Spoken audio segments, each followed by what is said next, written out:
Hi everyone, welcome back to the channel. I'm surprising Paul because he's sitting right over. Oh, he's got headphones on. He can't hear me. This is cool. Hi everyone, welcome back to the channel. My name is Leanna and I am a full-time reseller. And today I want to talk about some of the myths and misconceptions that resellers have, especially if you're newer to the business. So I have a few things I want to talk about. I'm going to go through them all. Tell me down below in the comments whether you agree with me or you think I'm like wackadoodle. The first one I want to talk about is BOLOs. So BOLOs are be on the lookout for brands that usually means that they sell fast and for good money. Now, BOLOs are great and knowing new brands is always good for your business. However, you need to always do your research with the BOLO brands, because different styles in the brands could actually not be BOLOs, and BOLOs change over time. I know a few years ago when I first started reselling, I found a brand that was amazing, and it made my heart go pity-pat when I did the comp search for it, and I had no idea what this brand was about. It is an eco-friendly type of brand called Pine & Smith. I don't think it's nearly as good anymore, but I found 3 pieces that first year that I resold. I was a reseller, and they sold super fast for really good money. I have not found it since, and there's not a lot of listings of them. They still sell well, but honestly, to find them is really difficult.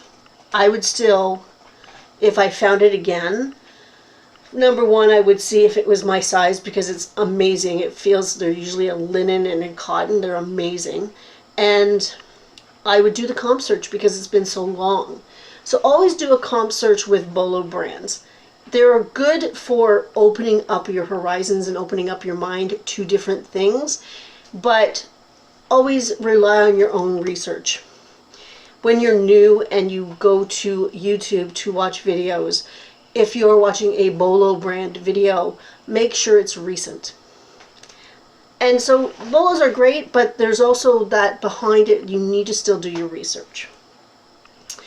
Another sort of, I don't know if it's really a myth, but this is sort of a misconception. If you find a designer brand, like for instance, I found that Louis Vuitton scarf the other day, and I'm going to get it authenticated from Authenticate First, because I want a little more backing behind the authentication than just going to the community and asking. When I first started, I found a pair of Christian Louboutin shoes, amazing, and they were only $7.50, so I thought I'm going to take a chance on them just in case. I don't know a lot about luxury brands. I went to a Facebook group that I belong to, Canadian Posh Boshes. Can't say that properly, but it's awesome. And I took some photos, I uploaded them, and I asked, what do you guys think? Because to me, part of the logo seemed a little off. So I got a lot of feedback. A lot of it was just fake, real. When you have those questions, when people ask something and you want to give them an answer, tell them why you think it's real or why you think it's fake. Help them to learn. I had one comment was, I own so many of these shoes and that is so fake. And that's me putting the tone there, but that's exactly what she said. And then somebody else said, I think it's fake because this looks off to me. So it was cool. But I got them authenticated because I did not want to rely just on the community. And it turned out they were real. And I did sell them and it was amazing. So even though the community can be great for feedback, don't take their authentication like 100%, because you know what, people make mistakes. Always get that professional backing, because I think in the long run that will help you. Now we're going to talk about scammers, because everybody's a scammer. Scammers exist.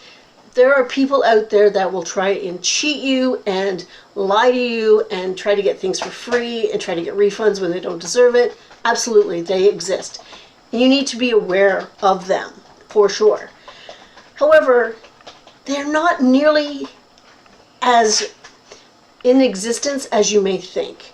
They exist, but it's not every other customer. And Honestly, if you are getting return requests for every other item that you send out, you got to look at what you're doing because even though scammers do exist, they're not that prevalent. I know people will videotape every single package that they package up to prove that this is the item that they're sending.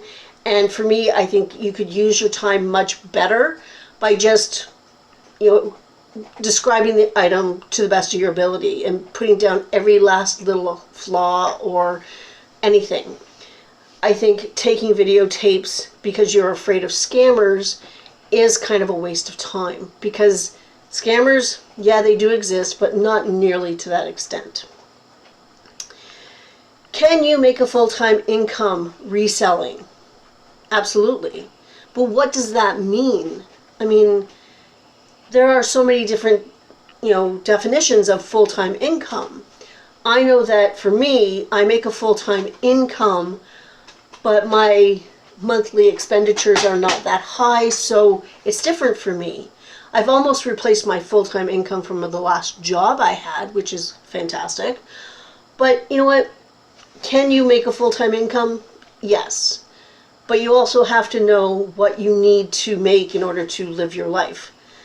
So for me, say, yes, you can make a full-time income really doesn't mean anything to anybody else, because what I consider full-time income might not be what you consider or what you need to have as a full-time income. But it is possible to make a great income doing this business. I do believe, though, you have to treat it like a business. You can't just do it willy-nilly and sloppy.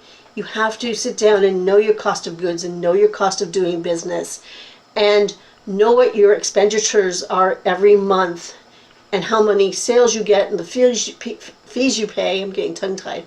But you have to treat it like a business. In order to make it a full-time viable income, treat it like a business and take it seriously. Last but not least, and this is a big one for me, because when we first started selling seriously, well, me 3 years ago and Paul about 1.5 years ago, we didn't know a lot about the business. We had dabbled on eBay a little bit, but that was about it. So in order to learn, we went to YouTube, because it's the easiest way to find things out. And we watched a lot of videos, and we watched a lot of different YouTubers, and we had a lot of different sort of ways of doing business. And for me, those people that kept saying, do it this way, there's no other way, really turned me off. Because what they wanted out of their business was different than what I wanted out of my business. So if you're beginning to do this business and you are watching a lot of YouTube, please keep in mind what you want out of your business. Know that sometimes that may change. You may think, I'm going to go into this and I'm going to get a warehouse and I'm going to have employees and this is where I want to grow. And you may find that in 1 year or 2 years that you may deviate from that. You may change your mind, and that's perfectly fine. There are so many right ways to do this business that are viable, that are doable. This business is not easy. It's not hard, but it's still not easy. It's still work. It's still hard work in order to succeed. When you listen to people on YouTube, always keep in mind what you want out of your business and where they're going with their business, and go from there. And don't be afraid to stop watching somebody if you guys just no longer are on the same level. We used to watch a lot of rally routes, and there's nothing wrong with them. It's just their business went this way and ours went this way. So it really didn't make sense to watch them anymore.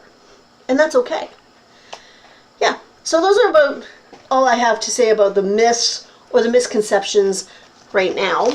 Let me know down below in the comments what you think of all of these points that I brought up today. And that's going to be about it. It is a rainy Sunday on a long weekend here in southwestern Ontario, but I'm still going to go out and do some gardening because I want to, and because I bought a whole bunch of dirt and a tomato plant that I want to get planted. So until next time, I hope everybody has a great week, and I'll see you on the next one. Bye.